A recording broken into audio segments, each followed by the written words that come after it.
সুপ্রিয় কমলমতি ছাত্রছাত্রীরা, আজকে তোমাদের জন্য প্যাসিভ ভয়েস আলোচনা করব। সঙ্গে আছে আমি লেকচারার ইফতেখার আহমেদ রতন। প্যাসিভ ভয়েসের মধ্যে একটা গুরুত্বপূর্ণ ভয়েস হচ্ছে তোমার কমপ্লেক্স সেন্টেন্সের প্যাসিভ ভয়েস কিভাবে করব।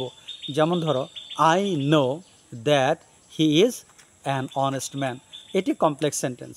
আবার বলছি, I know that he is an honest man, এটাকে কিভাবে ভয়েস করব। খেয়াল করো, দ্যাট থেকে শুরু করে তার পরবর্তী অংশ অর্থাৎ that he is an honest man, এই অংশটার কিন্তু ভয়েস করা যায় না, কারণ এই অংশের মধ্যে কোনো ট্রানজিটিভ ভার্ব নেই।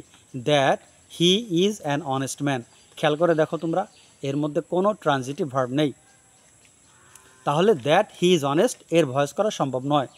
তখন তোমার কাজটা কি, দ্যাট হি ইজ অনেস্ট এই সম্পূর্ণ অংশকে তুমি অবজেক্ট ধরবে।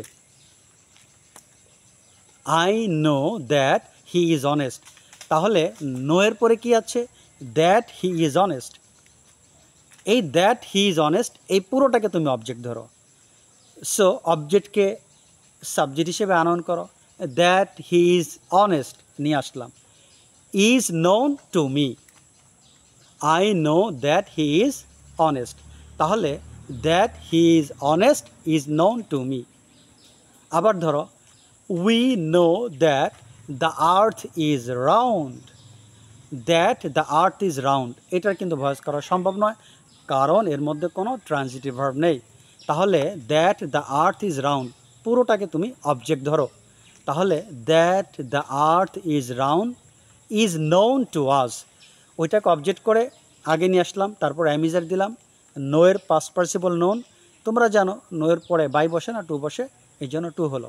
আরেকবার বলছি, we know that the earth is round, know এখানে ভার্ব, আর অবজেক্ট কোনটা, that the earth is round পুরোটাই কিন্তু অবজেক্ট, পুরোটাকে আগে নিয়ে আসো। That the earth is round is known to us. ছোট পরিসর আজকের ভিডিও এখানে শেষ করছি। এই ধরনের মজার ভিডিও পেতে তোমরা চ্যানেলটি সাবস্ক্রাইব করবে। আজ এ পর্যন্ত, আল্লাহ হাফেজ।